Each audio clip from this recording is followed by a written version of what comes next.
नमस्कार। देश के आम चुनाव के मद्देनजर बढ़ रही राजनीतिक सरगर्मियों पर डीडी न्यूज का खास कार्यक्रम 24 की चुनौती में आप सबका स्वागत है। आपके साथ मैं हूं ममता चोपड़ा। सियासी संग्राम से जुड़ी खबरों से पहले शुरुआत इस वक्त की बड़ी खबरों के साथ।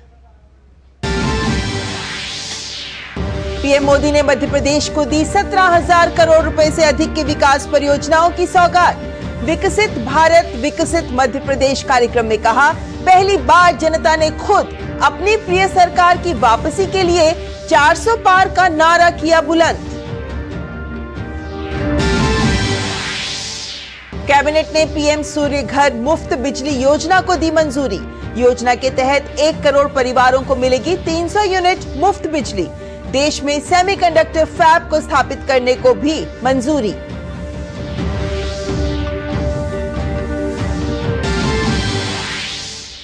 भारत और मॉरिशस के प्रधानमंत्री ने मॉरिशस के अगालेगा द्वीप में 6 सामुदायिक विकास परियोजनाओं का किया शुभारंभ।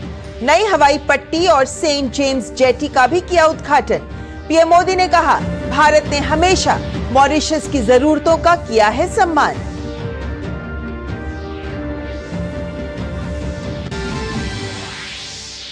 टीएमसी नेता और संदेश खाली कांड के मुख्य आरोपी शाहजहां शेख को बशीरहाट कोर्ट ने 10 दिन की पुलिस हिरासत में भेजा।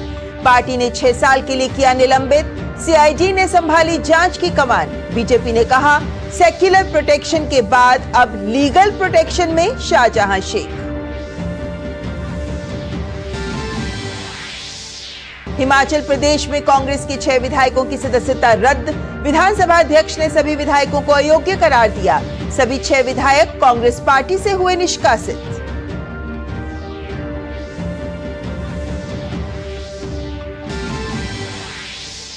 और मध्य प्रदेश के डिंडौरी में सड़क दुर्घटना में 14 लोगों की मौत, करीब 20 लोग घायल।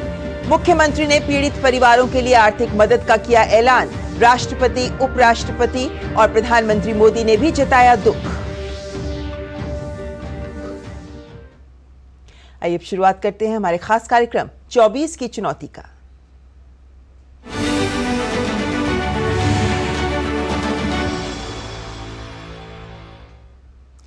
देश भर में आगामी लोकसभा चुनाव को लेकर सरगर्मियां बढ़ती जा रही हैं और इस बीच विकसित भारत विकसित मध्य प्रदेश कार्यक्रम को संबोधित करते हुए प्रधानमंत्री नरेंद्र मोदी ने कहा कि मध्य प्रदेश की सभी लोकसभा सीटों को एक साथ लगभग 17,000 करोड़ रुपए की विकास परियोजनाएं मिली हैं, जो प्रदेश के लोगों का जीवन आसान बनाएंगी।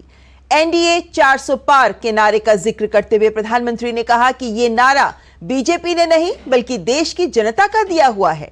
उन्होंने कहा कि मोदी की गारंटी पर देश का विश्वास भाव विभोर करने वाला है।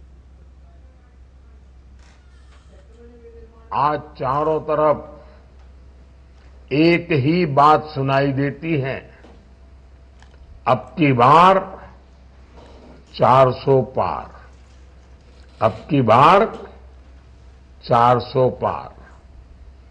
पहली बार ऐसा हुआ है जब जनता ने खुद अपनी प्रिय सरकार की वापसी के लिए ऐसा नारा बुलंद कर दिया है। और प्रधानमंत्री ने कहा कि उन्होंने महिलाओं के जीवन से हर असुविधा, हर कष्ट को दूर करने की जो गारंटी दी थी, उसे पूरी ईमानदारी से पूरा करने का प्रयास किया। उन्होंने भरोसा दिलाया कि आने वाले 5 वर्ष महिलाओं के अभूतपूर्व सशक्तिकरण के होंगे। उन्होंने कहा कि उनका अंतिम लक्ष्य सरकार बनाना नहीं बल्कि देश बनाना है। मोदी की गारंटी पर देश का इतना विश्वास भाव विभोर करने वाला है। लेकिन साथियों, हमारे लिए ये सिर्फ तीसरी बार सरकार बनाने का सिर्फ लक्ष्य है, ऐसा नहीं है। हम तीसरी बार में देश को तीसरी बड़ी आर्थिक महाशक्ति बनाने के लिए चुनाव में उतर रहे हैं। हमारे लिए सरकार बनाना अंतिम लक्ष्य नहीं है, हमारे लिए सरकार बनाना देश बनाने का माध्यम है। और प्रधानमंत्री ने बीते 2 दशक से भाजपा को लगातार समर्थन देने के लिए मध्य प्रदेश की जनता का आभार भी जताया। उन्होंने युवाओं और विशेष रूप से फर्स्ट टाइम वोटर्स को विश्वास दिलाया कि बीजेपी सरकार उनके लिए नए अवसर बनाने में कोई कसर बाकी नहीं रखेगी। मैं एमपी के हर नौजवान को, विशेष रूप से फर्स्ट टाइम वोटर को कहूंगा कि आपके लिए बीजेपी सरकार नए अवसर बनाने में कोई कसर बाकी नहीं रख रही। आपके सपने ही मोदी का संकल्प है। और आज 24 की चुनौती में विभिन्न खबरों पर चर्चा के लिए हमारे साथ जुड़ गए हैं अशोक टंडन जी, जो वरिष्ठ पत्रकार हैं। अशोक जी, बहुत बहुत स्वागत है आपका। अशोक जी, जब हम प्रधानमंत्री की बात सुनते हैं, जब हम तमाम लक्ष्यों को सुनते हैं, नारों को सुनते हैं, तो हर देश का जन कुछ तो महसूस करता है जो उन्हें कहीं और से सुनने को भी नहीं मिलता। ऐसे में जब प्रधानमंत्री न केवल अपने कार्यकाल की उपलब्धियों को बताते हैं, बल्कि अगले 5 साल का रोड मैप भी सामने लेकर रखते हैं, यह दिखता है स्पष्ट तौर पर कि बीजेपी तो रफ्तार में है, लेकिन विपक्ष लेट तकरार में, खासतौर पर अगर हम कांग्रेस की बात करें तो। देखिए, पिछले 10 साल से लगातार प्रधानमंत्री जनता के साथ कनेक्ट बना रहे हैं, और उनका जो कनेक्ट है वो केवल इस बात के लिए नहीं है कि मेरी सरकार, जैसा अभी भी हमने देखा, प्रधानमंत्री केवल वोट मांगने के लिए जनता के साथ कनेक्ट नहीं कर रहे हैं, लेकिन नए भारत के निर्माण में, भारत के विकास में और भारत को तीसरी विश्व की बड़ी अर्थव्यवस्था बनाने में जो संकल्प उन्होंने लिया है, उसकी सिद्धि करते हुए जितनी भी योजनाएं, परियोजनाएं उन्होंने लागू की, उनकी परिणति करते हुए जो कनेक्ट बना है और जनता का जो विश्वास उनके साथ जुड़ा है, जैसे हम अभी सुनते हैं कि मोदी की गारंटी, तो जनता उस गारंटी पर विश्वास करने लगी है। तो ये जो कनेक्ट बना है, ये एक दिन में नहीं बना और केवल एक चुनाव जीत के नहीं बना, ये लगातार पिछले 10 साल से जो प्रयास हो रहा है सरकार की ओर से, उसके चलते ये कनेक्ट बना है। अब दूसरी तरफ अगर हम जब देखें तो विपक्ष की बात अगर हम करें तो देश का सबसे प्रमुख विपक्षी दल, 100 साल से ज्यादा का पार्टी, कांग्रेस पार्टी में जिस प्रकार की हम स्थिति आज देख रहे हैं, वो सचमुच में ही एक दयनीय स्थिति में पहुंच गई है, क्योंकि लगातार उस पार्टी में विघटन हो रहा है, टूट हो रही है, लोग छोड़ के जा रहे हैं, नेतृत्व और विश्वास नहीं है। तो जो गारंटी की बात हम कर रहे हैं प्रधानमंत्री मोदी के संदर्भ में, उस प्रकार की कोई गारंटी देने की स्थिति में विपक्ष नहीं है, कांग्रेस पार्टी नहीं है, और उनकी अपनी पार्टी में ही आज उनके नेतृत्व के बारे में कोई गारंटी नहीं है। तो हम एक के बाद एक अगर घटना चक्र देखें और अगर हाल ही का घटना चक्र हम देखें, तो जिस तरह से हिमाचल में स्थिति आई है, तो ये जो स्थिति बिगड़ी है पार्टी की, मैं समझता हूं जैसे भाजपा की स्थिति के लिए पूरी की पूरी जो एक हम श्रेय है वो प्रधानमंत्री मोदी को है, तो कांग्रेस में जिस स्थिति के लिए जो भी जिम्मेवारी है वो कांग्रेस के नेतृत्व की है, क्योंकि वो एक ही परिवार के ऊपर निर्धारित रहने के कारण, निर्भर रहने के कारण उसकी आज ये दुविधा है कि लोग पार्टी के अपने नेताओं का भी विश्वास अपने नेतृत्व में नहीं रहा। तो ये आगे चलकर क्या 2024 में इसका परिणाम होगा, ये तो समय ही बताएगा। यानी विपक्ष में बिखराव स्पष्ट नजर आ रहा है, उनकी एकजुटता का इंतजार सबको है, लेकिन वही हम देखते हैं कि भाजपा लगातार तेज रफ्तार से आगे बढ़ रही है। आप बने रहिए हमारे साथ अशोक जी। फिलहाल कुछ और खबरों का भी रुख कर लेते हैं, क्योंकि लोकसभा चुनाव से पहले बीजेपी की केंद्रीय चुनाव समिति की भी आज दिल्ली में कुछ ही देर में बैठक शुरू होने जा रही है, और बीजेपी अध्यक्ष जेपी नड्डा की अध्यक्षता में होने जा रही इस बैठक में प्रधानमंत्री नरेंद्र मोदी, गृह मंत्री अमित शाह, रक्षा मंत्री राजनाथ सिंह सहित पार्टी के केंद्रीय चुनाव समिति के अन्य सदस्यों के शामिल होने की भी संभावना है। बैठक में लोकसभा चुनाव के लिए उम्मीदवारों के नाम पर मंथन होगा और इसके बाद उम्मीदवारों की पहली सूची जारी की जा सकती है। लोकसभा चुनाव के उम्मीदवारों के नाम पर विचार के लिए बीजेपी के चुनाव समिति की यह पहली बैठक है। कई राज्यों में बीजेपी कोर ग्रुप की बैठक में उम्मीदवारों के नाम पर पहले ही मंथन हो चुका है और इसीलिए माना जा रहा है कि आज की बैठक के बाद बीजेपी जल्द ही कई राज्यों में लोकसभा उम्मीदवारों के नाम का ऐलान कर सकती है। तो अब से कुछ ही देर में ये बैठक शुरू होगी और इस बैठक को लेकर तमाम जानकारी के लिए इस वक्त हमारे संवाददाता शैलेंद्र मिश्र इस वक्त हमारे साथ जुड़ गए हैं। शैलेंद्र, हम लगातार ये तो देख रहे हैं कि प्रधानमंत्री नरेंद्र मोदी किस तरीके से देश के विभिन्न राज्यों में जा रहे हैं, योजनाओं का लोकार्पण शिलान्यास, लेकिन साथ ही साथ वोटों से कनेक्ट भी हो रहा है। ऐसे में इस बैठक से क्या कुछ उम्मीद की जा सकती है? कह सकते हैं कि अगले चरण की ओर बढ़ती नजर आ रही है भाजपा, जब उम्मीदवारों की सूची अब बाहर आ सकती है। ये देखिए, जो लोग राजनीतिक घटनाक्रम को देखते हैं, जब 5 राज्यों के विधानसभा चुनाव का ऐलान हुआ था तारीखों का, उससे पहले ही हमने देखा था कि भारतीय जनता पार्टी ने कई उम्मीदवारों के नाम का ऐलान किया था और ये एक तरह से कहा गया था कि बीजेपी अपनी तैयारियों में कितना आगे है। तो जो ये पहली बैठक है, इसमें तकरीबन 150 उम्मीदवारों के नाम पर मंथन होगा। उत्तर प्रदेश, उत्तराखंड, दिल्ली, राजस्थान, मध्य प्रदेश सहित देश के तमाम राज्यों के उम्मीदवारों का नाम का आज एक तरह से उस पर अंतिम रूप दिया जाएगा प्रधानमंत्री नरेंद्र मोदी की मौजूदगी में। महत्वपूर्ण बात यह है कि जिन सीटों पर बीजेपी को कोई एक तरह से संशय नहीं है, जहां पहले से ये तय है कोई बड़ा चेहरा लोकसभा चुनाव में मैदान में उतरने जा रहा है, तो ऐसे उम्मीदवारों को आज तय किया जाएगा। तमाम केंद्रीय मंत्री जो राज्यसभा से संसद में जाते हैं, जिन्हें इस बार चुनाव लड़ने को पार्टी ने कहा था, उनके उम्मीदवारी का ऐलान हो सकता है। अलग अलग राज्यों से जो केंद्रीय मंत्री आपको लोकसभा चुनाव लड़ते नजर आएंगे।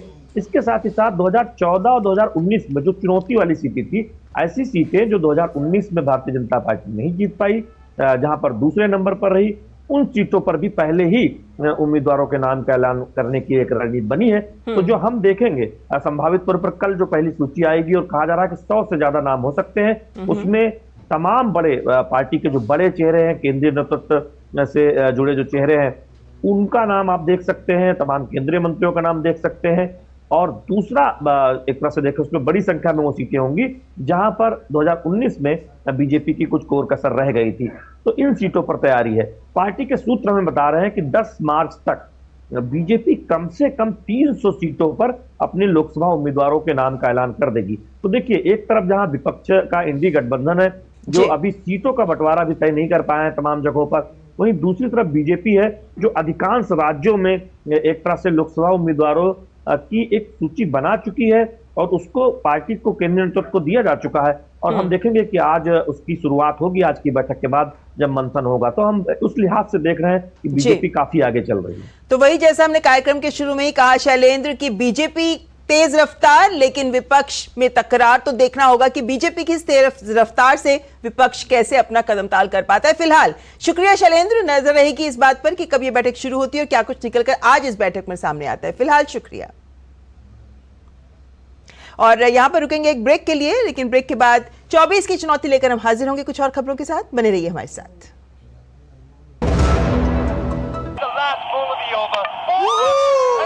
लड्डू हम यहाँ बैठे बैठे पैसे बना सकते हैं। Amazing day. What a match this has been. Cracking shot. What a way to finish the game. मैं तुम्हारे बिजनेस आइडिया का बड़ा फैन। अब बिजनेस चाहे जो भी, SBI का करंट अकाउंट तो चाहिए ना। SBI करंट अकाउंट से सिंप्लीफाइड बिजनेस ट्रांजैक्शन और ग्रेट कस्टमर सर्विस। SBI, देश का फैन। गोल्डी छोले मसाले, जहाँ जाए रिश्ते बनाए, जहाँ जाए रिश्ते बनाए, गोल्डी मसाले। ड्रीम कार है मेरी। म्यूचुअल फंड से इस ड्रीम को अपना गोल बना ले। तो पैसे नहीं यार मेरे पास। देख, लाइफ में तेरा जो भी गोल हो, बड़ा या छोटा, उसके लिए हर महीने अलग अलग SIP में इन्वेस्ट कर। जितना बड़ा गोल उतना बड़ा अमाउंट और उतना ज्यादा टाइम। ये तो सही है। म्यूचुअल फंड निवेश बाजार जोखिमों के अधीन है। योजना से जुड़े सभी दस्तावेजों को ध्यान से पढ़ें। मैं क्या जी, सब जानते हैं, जहां दिखे मारियो, अपना समझ के खा लियो। हो बिजनेस बढ़ाना, गुड़िया को पढ़ाना या मिसेस के साथ वेकेशन, लो मुथूट फाइनेंस गोल्ड लोन, भरोसा इंडिया का। मुथूट फाइनेंस, भारत का नंबर 1 सबसे भरोसेमंद financial services brand. Gold loan के लिए अभी कॉल करें 1-800-313-1212। चुलबुला परूं जिसकी हर बात में भूल जाए। मेरी जैसी मेरी अपनी पताका। पताका चाय, गजब का स्वाद। अरे भाई जल्दी करो, देर हो रही है। वहाँ सब हमारी क्या हुआ? अरे भाई तुम्हें तो खुश होना चाहिए। अब औदा जो बढ़ने वाला है बहू के आने से। खुशी के आंसू है। बहू अपने खुद के घर में जो आ रही है, मेरा तो ना सपना ही पूरा हो गया। लेकिन सिर्फ अपना नहीं, हमारे जैसे 4 करोड़ परिवारों का घर का सपना पूरा हो गया है। और गारंटी है अब हमारे देश में हर किसी के सर पर छत होगी। क्या गारंटी दे रहे बाबा? मोदी की गारंटी। मुसीबतों की छुट्टी, मोदी की गारंटी। ओ मोदी की गारंटी। और ब्रेक के बाद बात पश्चिम बंगाल की, जहां संदेश खाली की घटना ने लोकसभा चुनाव से पहले मुख्यमंत्री ममता बनर्जी और उनकी पार्टी टीएमसी की मुश्किलें बढ़ा दी हैं। इस बीच मामले के मुख्य आरोपी टीएमसी नेता शाहजहां शेख की गिरफ्तारी और जमानत पर सुनवाई के दौरान हाईकोर्ट की तल्ख टिप्पणी के बाद बीजेपी का टीएमसी और ममता बनर्जी पर हमला और तेज हो गया है। फिलहाल सीआईडी ने जांच की कमान संभाल ली है, लेकिन बीजेपी का कहना है कि जब तक केंद्रीय एजेंसियां उसे हिरासत में लेकर जांच नहीं करेंगी, तब तक वहां की पीड़ित जनता को न्याय नहीं मिलेगा। बीजेपी ने गिरफ्तारी वारंट में महिलाओं के खिलाफ अपराध का जिक्र न किए जाने पर चिंता जताते हुए पश्चिम बंगाल सरकार से पूछा कि अगर शाहजहां शेख को ईडी से जुड़े मामलों में गिरफ्तार किया गया है, तो राज्य सरकार उन्हें ईडी को क्यों नहीं सौंप रही।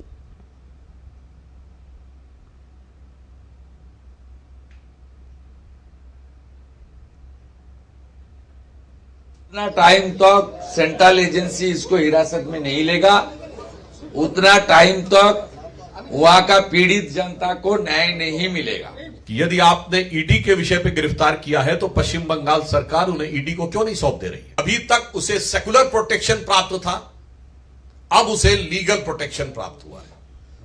हम बहुत स्पष्ट रूप से पूछना चाहते हैं कि तृणमूल कांग्रेस और इंडी गठबंधन दोनों जवाब दें कि शाहजहां शेख जो विक्ट्री साइन दिखा रहा था, इसका क्या मतलब है? और दूसरी तरफ लोकसभा चुनाव से पहले पश्चिम बंगाल में फर्जी मतदाताओं का मुद्दा भी गर्मा गया है। प्रदेश बीजेपी ने बुधवार को राज्य के मुख्य निर्वाचन अधिकारी को वोटर लिस्ट में अनियमितता को लेकर ज्ञापन सौंपा था और लगभग 17 लाख डुप्लीकेट वोटर्स होने का भी दावा किया। बीजेपी ने मतदाता सूची में 16,91,000 से अधिक दोहरी एंट्रीज और इससे जुड़े 14,267 पन्नों की रिपोर्ट और पेन ड्राइव भी चुनाव आयोग को सौंपी। बीजेपी कह रही है कि फर्जी या डुप्लीकेट मतदाताओं की संख्या भी करीब 17 लाख है और 2019 के चुनाव में बीजेपी और टीएमसी के बीच वोटों का अंतर भी 17 लाख का ही था।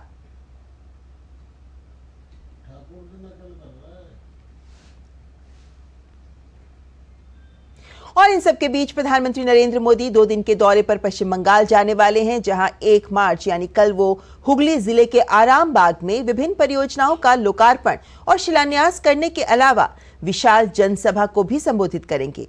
2 मार्च को प्रधानमंत्री नदिया जिले के कृष्णा नगर भी जाएंगे। और इस वक्त पश्चिम बंगाल की घटनाओं पर चर्चा के लिए हमारे साथ संवाददाता प्रोसेनजीत बख्शी सीधे कोलकाता से हमारे साथ जुड़ रहे हैं और वरिष्ठ पत्रकार अशोक टंडन जी हमारे साथ बने ही हुए हैं। लेकिन सबसे पहले प्रोसेनजीत आपके पास आना चाहूंगी, क्योंकि आज जो कुछ हुआ शेख शाहजहां की गिरफ्तारी के क्या मायने हैं, जब हम जानते हैं कि लगभग 42 केस उस पर दर्ज हैं और उसको सिर्फ ईडी पर जो हमला हुआ उसी मामले में गिरफ्तार किया गया। देखिए ममता, सबसे पहले तो ये बता दूं कि लोगों का कहना है, जो थोड़ा बहुत पार्लियामेंट्री प्रोसीडिंग्स के बारे में जानकार है, उनका कहना है कि सबसे पहले तो चीफ मिनिस्टर के खिलाफ असेंबली के अंदर प्रिविलेज मोशन लाना चाहिए, क्योंकि कुछ ही दिन पहले सदन की पटरी पर ममता बनर्जी ने इसी शेख शाहजहां को संरक्षण दी थी और आज तृणमूल कांग्रेस से उनको निष्कासित किया गया 6 साल के लिए। तो ये दोनों का अंतर सिर्फ एक हफ्ते में ये कैसे हो सकता है? पहली बात तो ये बताया जा रहा है और ये लोगों की आलोचना में है कि ये कैसे हो सकता है। और गिरफ्तार होने के तुरंत बाद आप उसको पार्टी से निलंबित कर रही हो, तो इसका मतलब है कि आपको पहले से पता था कि ये कुछ गलत कामों में जुड़े हुए हैं। और जब आप असेंबली में ये बात कह रही थी तो मतलब असेंबली को आप गुमराह करने की कोशिश की है। तो प्रिविलेज होनी चाहिए, पहली बात तो ये। दूसरी बात ये है कि ये जो ये इस आने वाले चुनाव की अगर बात करें तो जिस तरह से महिलाओं ने अपने पीड़ा की बात मीडिया के सामने रखने की कोशिश पिछले 20 दिनों से करने की कोशिश की है, वो सिर्फ संदेश खाली तक सीमित नहीं है। पूरे प्रदेश में महिलाओं को ये लगने लगा है कि अब जितने सारे शेख शाहजहां जगह जगह पर छुपे हुए हैं, इनके खिलाफ आवाज उठाना जरूरी है। और प्रसन्नजीत जी, ऐसे में जबकि चुनावी माहौल है, ऐसे में ये पूरा इस मुद्दे का गरमाया जाना टीएमसी के लिए जरूर खतरे की घंटी है। लेकिन अशोक जी, जब हम जानते हैं ये बात कि वहां की भाजपा प्रदेश इकाई बहुत सक्रिय है, फर्जी वोटर्स की बात हमने जैसे खबरों में दिखाई, लेकिन साथ ही प्रधानमंत्री नरेंद्र मोदी का भी दौरा होने जा रहा है, किस तरीके से प्रदेश की राजनीति पर इसका प्रभाव इस माहौल में आप देखते हैं? ममता बनर्जी पिछले 2-3 चुनाव में जब से उन्होंने लेफ्ट फ्रंट को पछाड़ दी है, वो मुस्लिम वोटों पर पूरी तरह से निर्भर है और मुस्लिम वोट मतदाता ने ममता बनर्जी को भी बहुत समर्थन दिया है। अब आज की स्थिति में जो व्यक्ति कानून के शिकंजे में आ रहा है, वो उनके मुस्लिम मतदाताओं का एक तरह से, जिसको हम बाहुबली कहते हैं, वो है। और दूसरी तरफ उनकी दुविधा क्या है कि वो महिलाओं के मतों पर बहुत ज्यादा निर्भर करती थी और आज महिलाएं ही इस विषय पर एक तरह से सामने आकर मुकाबला कर रही हैं। तो ममता बनर्जी को एक निर्णय लेना होगा कि क्या मुस्लिम मतदाताओं को जो उनकी एक रिझाने की नीति रही है, उसमें जो बाहुबली हैं उनको कानून के शिकंजे में लाना है, या फिर जो महिला मतदाता हैं उनकी नाराजगी झेलनी है। तो इस दुविधा में वो कानूनी कार्रवाई करती तो दिखाई दे रही हैं, लेकिन अंदर से उनको पूरा एक तरह से संरक्षण भी दे रही हैं। लेकिन महिलाओं का जो उत्पीड़न हुआ, महिलाओं की जो नाराजगी है, वो अपनी जगह है। तो ऐसे में ममता बनर्जी या तो मुस्लिम वोट का ध्यान रख लें या फिर महिलाओं का ध्यान रख लें। तो इस दुविधा में मुझे लगता है कि प्रदेश की महिलाएं जो इस समय ममता बनर्जी के साथ जुड़ी हुई दिखाई देती थी, आज वो दुखी हैं, पीड़ित हैं और इसीलिए वो आज उनके खिलाफ खड़ी हो रही हैं। ऐसी स्थिति में भारतीय जनता पार्टी, जिसने पिछले आम चुनाव में वही कट्टर टक्कर दी थी ममता बनर्जी की तृणमूल कांग्रेस को, उनके पास एक बहुत बड़ा मुद्दा हाथ में आया है, क्योंकि कानून व्यवस्था पश्चिमी बंगाल में बुरी तरह से बिगड़ चुकी है। तो ये मुद्दा चुनावी बनने वाला है और प्रधानमंत्री के दौरे में भी हम देखेंगे कि वहां पर हो रही हिंसा, वहां पर हो रही महिलाओं के साथ अत्याचार और कानून व्यवस्था बिगड़ती, ये मुद्दे को उभारेगी भारतीय जनता पार्टी। जी, तो इन मुद्दों को पकड़कर कह सकते हैं कि आने वाले दिनों में राजनीति गरमाएगी। फिलहाल आप दोनों बने रहिए हमारे साथ। यहाँ पर वक्त तो चला है एक ब्रेक का, ब्रेक के बाद हाजिर होंगे और खबरों को, चर्चा को आगे बढ़ाएंगे। लाइफ में फाइनेंशियल आजादी के लिए एनपीएस जरूरी है। रिटायरमेंट में फाइनेंशियल आजादी रहे जारी, एनपीएस से आज ही करें तैयारी। एनपीएस जरूरी है। मौसम को अपने पैशन के बीच जो नहीं आने देते, मैं उनका फैन। मेरी तरह एसबीआई भी आपका फैन है, इसलिए एसबीआई आपके लिए थोड़ी एक्स्ट्रा मेहनत करता है। तो excellent customer service, assistance to MSMEs और टेक्नोलॉजी ड्रिवन बैंकिंग सॉल्यूशंस। घर छोड़ दूं, एसबीआई बदल रहा है क्योंकि हम एक बदलते देश के फैन हैं। एसबीआई, देश का फैन। इन्वेस्टमेंट की रेगुलर इंफॉर्मेशन मिलती है क्या? बिल्कुल। योद्धा मुद्रा के लिए पैरों में 3 फीट का गैप। पूछ, विड्रॉ करने के बाद पैसे कितने टाइम में मिलते हैं? सुन सवाल चंद, म्यूचुअल फंड सही है .com पर लॉग इन कर, वहां तेरे सारे सवालों के जवाब मिल जाएंगे, समझा? कौन सी वेबसाइट? म्यूचुअल फंड सही है .com। सही है। म्यूचुअल फंड निवेश बाजार जोखिमों के अधीन है। योजना से जुड़े सभी दस्तावेजों को ध्यान से पढ़ें। गोल्डी छोले मसाले, जहाँ जाए रिश्ते बनाए, जहाँ जाए रिश्ते बनाए, गोल्डी मसाले। मुथूट फाइनेंस, भारत का नंबर 1 सबसे भरोसेमंद financial services brand. Gold loan के लिए अभी कॉल करें 1-800-313-1212। और 24 की चुनौती में इस वक्त हमारे साथ बने हुए हैं प्रसन्नजीत, हमारे संवाददाता कोलकाता से, और अशोक टंडन जी भी हमारे साथ जुड़े हुए हैं, वरिष्ठ पत्रकार। प्रसन्नजीत, जिस तरीके का हमें खबरें आ रही हैं कोलकाता से, कहां तक ये जो असंतोष टीएमसी के खिलाफ है, जमीन तक पर ये क्या प्रभाव दिखाता नजर आ रहा है? वोटर के मन में कैसे प्रभाव पड़ रहा है इस सब का?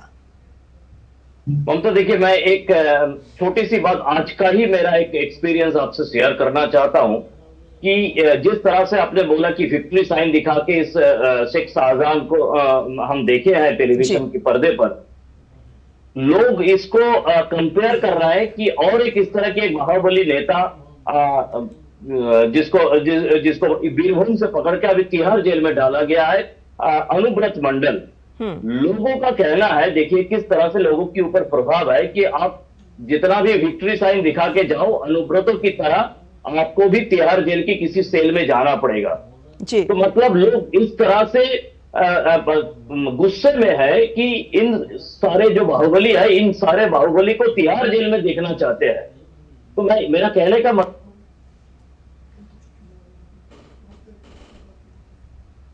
आपकी आवाज नहीं आ रही प्रसन्नजीत जी।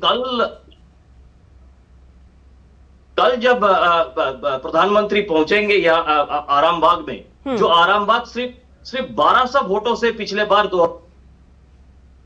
आपकी आवाज में थोड़ी तकनीकी खराबी आ रही है अशोक जी, इससे पहले आपके पास आना चाहूंगी, क्योंकि ये बात हम देख रहे हैं कि किस तरीके से जब ममता बनर्जी सत्ता में आई थी तो भूमि कब्जाने का ही मुद्दा था, सिंगू नंदीग्राम अब तक हमारी यादों में ताजा है। क्या ये इस बार हम कह सकते हैं कि संदेश खाली भी नंदीग्राम साबित हो सकता है टीएमसी के लिए? कितना बड़ा ये मुद्दा बन सकता है चुनाव से ऐन पहले? देखिए, ये मुद्दा बन चुका है, बहुत गर्मा चुका है, क्योंकि इस मुद्दे का सीधा सीधा संबंध महिलाओं के साथ अत्याचार, महिलाओं के शोषण से जुड़ा है।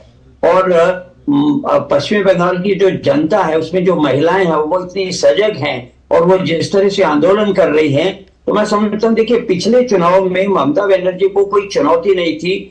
जब से वाम मोर्चा पूरी तरह से बिखरा, जब जैसे कांग्रेस वहां से बिखरी, तो विकल्प के तौर पर पश्चिमी बंगाल की जनता एक विकल्प ढूंढ रही थी। तो हमने देखा पिछले चुनाव में भारतीय जनता पार्टी एक विकल्प के तौर पर उभरी है, और आज उस विकल्प पर बंगाल की जनता का विश्वास बढ़ रहा है। तो आने वाले चुनाव में जब मुद्दे गरमाएंगे, कानून व्यवस्था, महिलाओं के साथ अत्याचार, तुष्टीकरण, ये मुद्दे जब गरमाएंगे, तो पश्चिमी बंगाल की जनता को जो विकल्प के तौर पर भारतीय जनता पार्टी मिली है, जिसका लगातार मत प्रतिशत बढ़ रहा है, जिसकी सीटें बढ़ रही हैं, तो ये आगे चलकर जो चुनौती होगी, और उसमें प्रधानमंत्री की अपनी एक जो छवि है और प्रधानमंत्री का जो एक हम देखते हैं कैंपेन का स्टाइल है, वो चीजें चलकर ममता बनर्जी के सामने बहुत ही कड़ी चुनौती। यानी अशोक जी ये भी कह सकते हैं कि जो जमीनी असंतोष जनता के बीच का होता है, ये तख्त पलट देता है। ऐसे में इस बार संदेश खाली कितनी बड़ी चुनौती टीएमसी के लिए बन सकता है लोकसभा चुनावों में, ये जरूर देखने वाली बात होगी। फिलहाल बहुत बहुत शुक्रिया अशोक जी आपका, प्रसन्नजीत आपका भी हमारे साथ जुड़ने के लिए। और 24 की चुनौती में आज बस इतना ही। नमस्कार।